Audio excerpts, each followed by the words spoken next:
Hey, hello everyone. So this is Shweta Shukla and you're watching me on the channel Alter Yourself. तो आज हम vocabulary with देसी mnemonics नहीं करेंगे, आज हम फ्रेजल वर्ब करेंगे, ठीक है।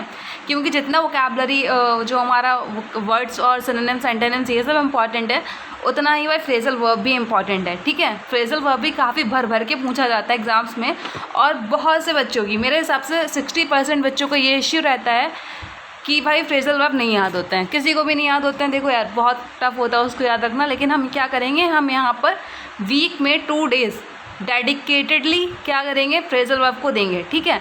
और हम ज़्यादा फ्रेजल वर्ब नहीं करेंगे, हम एक दिन में कम से कम अप्रॉक्स 3 to 4 या 5 तक मान लो इतने करेंगे, ठीक है। होगा ये कि देखो कम कम करेंगे, लेकिन हम लोग मतलब हर वीक करेंगे। तो इससे ये होगा ना, जब हर वीक करोगे, थोड़ा थोड़ा करोगे तो चीज़ें याद रहेंगी, ठीक है। एकदम से जब बर्डन लेके पढ़ते हो तो चीज़ें नहीं याद रहती हैं।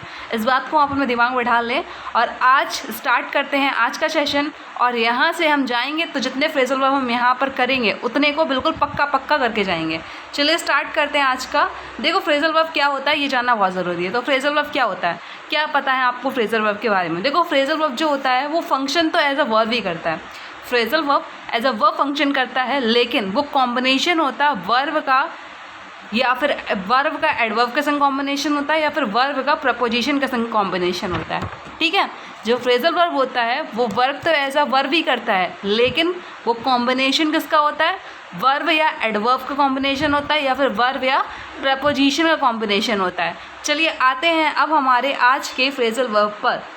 तो आज मैंने लिया है सेट से जो भी बनते हैं, set up, set in, set aside, and. तो क्या करेंगे हम आज कुछ भाई 1 2 4 देखेंगे। तो पहला वर्ड है हमारा सेटअप। पहला हमारा फ्रेजल वर्ब है सेटअप। सेटअप का मतलब सबको पता है इस्टेब्लिश होता है। क्या होता है, इस्टेब्लिश होता है। सेटअप का मतलब इस्टेब्लिश या फिर स्थापना से होता है, ठीक है। पता है ना? अगर नहीं पता है ना तो थोड़ा ध्यान से देखो और ध्यान से सुनो, याद हो जाएगा, ठीक है। तो the business was setup. Business को क्या किया गया, इस्टेब्लिश किया गया, सेटअप किया गया। The business was set up, ठीक है। यहाँ पे ये क्या कर रहे हैं, टेंट को सेटअप कर रहे हैं। तो टेंट इज़, चलो अभी कर रहे हैं ना, मेरे हिसाब से तो अभी कर ही रहे हैं। तो टेंट इज़ सेटअप, ठीक है। ऐसे ही देखो ये क्या कर रहे हैं, ये भाई झंडे को सही से कर रहे हैं ना। तो the flag is set up by the 2 people over there, ठीक है। तो सेटअप समझ में आया। सेटअप का मतलब क्या होता है भाई, इस्टेब्लिश करना होता है या फिर स्थापना करना होता है। आई होप आपको ये वर्ड बिल्कुल अच्छे से क्लियर हो गया होगा कि सेटअप का मतलब क्या होता है। Let's setup the equipments. क्या करें, इक्विपमेंट्स को इस्टेब्लिश करें, ठीक है, उसकी स्थापना करें, उसको सही से रखें, ठीक है। Let's setup the class. Class को क्या करें, क्लास को भी भाई इसको भी भाई स्टार्ट करना होता है। स्टार्ट करने से पहले उसकी स्थापना की जाती है कि नहीं की जाती है, स्थापना इन द सेंस भाई शुरू करें, ठीक है। तो याद रहेगा सेटअप। तो सेटअप का क्या मतलब होता है, इस्टेब्लिश करना होता है, याद रहेगा।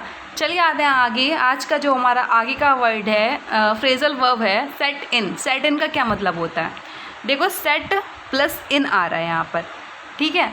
तो सेट इन का मतलब होता है कि स्टार्ट हुआ कुछ और वो किसी टाइम तक कंटिन्यू रह रहा है। कुछ स्टार्ट हुआ और वो किसी एक पर्टिकुलर टाइम तक क्या रह रहा है, कंटिन्यू रह रहा है, उसको बोलते हैं सेट इन बोलते हैं। क्या बोलते हैं, सेट इन बोलते हैं, ठीक है। इनका मतलब क्या होता है, अंदर होता है ना, मतलब आ गया कोई, मतलब किसी की शुरुआत हो रही है, कुछ भी शुरू हो रहा है, ठीक है। इन मतलब होता है आना होता है ना, इंटर होना होता है ना भाई, कुछ इंटर हो रहा है, कुछ शुरू हो रहा है, कुछ कंटिन्यू हो रहा है किसी टाइम तक, ठीक है, याद रहेगा। देखो सेट इन का एक वो है, देखो आप मौसम वगैरह नहीं होता, जैसे बारिश हो रही होती है, तो बारिश का क्या सीन रहता है, बारिश आती है तो वो आती है और कुछ समय तक रहती है, आती है और कुछ समय तक रहती है, तो वहाँ पे सेट इन यूज़ करेंगे कि नहीं करेंगे। चलिए देखते हैं अब कुछ और एग्जाम्पल सेट इन से रिलेटेड। देखो ये बारिश का तो है ही यार सेट इन। एक होता है period of prosperity. Now set in, जो एक प्रॉस्पैरिटी का समय है, काल है, वो अब क्या हो गया, वो शुरू हो गया है। और जो प्रॉस्पैरिटी, देखो कोई भी चीज़ परमानेंट नहीं होती, चाहे वो प्रॉस्पैरिटी हो गई, चाहे वो कुछ भी हो गया, गरीबी हो गई, कुछ भी परमानेंट नहीं है यहाँ पर, ठीक है। तो प्रॉस्पैरिटी भी अगर आज है तो कल नहीं होगी। तो यहाँ पे क्या कह रहे हैं, जो प्रॉस्पैरिटी का पीरियड है वो अब क्या हो गया, वो सेट इन हो गया, वो बिगिन हो गया और वो कुछ समय तक रहने वाला है, याद रहेगा। अब आते हैं आगे, हमारा जो नेक्स्ट वर्ड है उस पर, सेट बैक। सेट बैक का मतलब होता है कुछ डिले होना या फिर अपनी प्रोग्रेस को स्टॉप कर देना। डिले करना या फिर प्रोग्रेस को स्टॉप कर देना होता है सेट बैक। अब वही बात आती है भाई, इसको याद कैसे करें। देखो सेट बैक है, सेट का मतलब क्या होता है, जब हम तैयार होते हैं किसी चीज़ के लिए, सेट होता है ना। बैक मतलब क्या होता है, बैक मतलब भाई पीछे होता है, ठीक है। तो सेट बैक यानी कि देखो इसको एक फॉर एग्जांपल ऐसे लो आप कि अभी क्या है, अभी मैं बिल्कुल सेट हूँ, तैयार हूँ बिल्कुल, ठीक है। लेकिन मैंने क्या करा, देखो ये बिल्कुल तैयार है, यहाँ पर बिल्कुल तैयार है, ठीक है, रेडी है अपना काम करने के लिए। लेकिन बाद में उसको दिख जाता है फ़ोन, तो उसने अपने काम को बैक यानी कि पीछे रख दिया और अपने फ़ोन में इंगेज हो गया। इससे क्या हुआ, इससे उसने अपनी प्रोग्रेस को स्टॉप कर दिया या फिर उसने अपने काम को डिले कर दिया। हुआ कि नहीं हुआ। सेट का मतलब होता है कि वो रेडी है काम करने के लिए, लेकिन उसके हाथ में फ़ोन आता है तो उसने सोचा लो यार व्हाट्सएप ही देख लेते हैं, ठीक है। व्हाट्सएप देखा भाई, उसके चक्कर में क्या हुआ, उसके चक्कर में ये होता है कि वो उसने अपना काम जो है वो डिले कर दिया या फिर जो अपनी प्रोग्रेस है वो स्टॉप कर दी, ठीक है। अब आते हैं नेक्स्ट वर्ड पर, जो है सेट डाउन। सेट डाउन का मतलब होता है लिखना, राइट डाउन होता है। सेट डाउन का मतलब क्या होता है, सेट डाउन, ठीक है। सेट डाउन का मतलब हो गया राइट डाउन। इसको आप सिंपली ऐसे याद रखिए, सेट डाउन का मतलब होता है write down, that's it.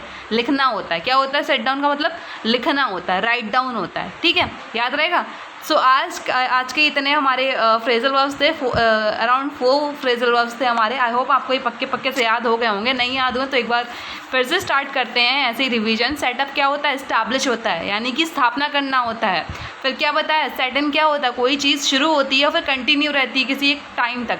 Set इन मतलब क्या होता है भाई, इंटर हो रही है, इंटर हो रही है तो वो अभी तो है, अभी शुरू हुई है, अभी इंटर होना उसका शुरू हुआ है ना, वो कंटिन्यू रहेगा कुछ पीरियड तक, ठीक है। सेट इन क्या होता है, बिगिन एंड विल कंटिन्यू। फिर क्या आया, फिर आया हमारा सेट बैक। सेट बैक का क्या बताया था, अभी वो सेट था काम करने के लिए, लेकिन उसके हाथ में फ़ोन आता है तो उसने अपने काम को पीछे रख दिया, क्या हो गया, डिले हो गया या उसकी प्रोग्रेस रुक गई, ठीक है। पढ़ाई है, पढ़ाई में आप क्या कर रहे हो, आप अभी सेट हो पढ़ने के लिए, ठीक है। अब बाद में फ़ोन चलाओगे तो फिर देखो फ़ोन चलाने के बाद क्या होगा, फिर थोड़ा सा लेजी सा फील होगा, फिर कहोगे अच्छा थोड़ा लेट जाता हूँ। इससे क्या होगा भाई, अपनी प्रोग्रेस को डिले करोगे या फिर अपने जो आपका काम था उसको डिले करोगे, ठीक है। तो याद रहेगा ये। इसके बाद था सेट डाउन। सेट डाउन का मतलब होता है राइट डाउन, यानी कि नीचे जो आपके पास जो भी बुक है उसमें क्या करो, लिखो बैठ करके, ठीक है, राइट डाउन होता है, याद रहेगा। चलिए कल मिलते हैं, जो इस सेट के और थोड़े बहुत बचे हुए हैं, अराउंड 4 to 5 बचे होंगे, तो वो कल हम कवर करेंगे सारे के सारे। देखो मेरा कम करवाने का मोटो बस इतना है ताकि आपको वर्ड्स बहुत अच्छे तरीके से याद रहें, ठीक है। तो कल मिलते हैं, तब तक के लिए tata bye bye, take care.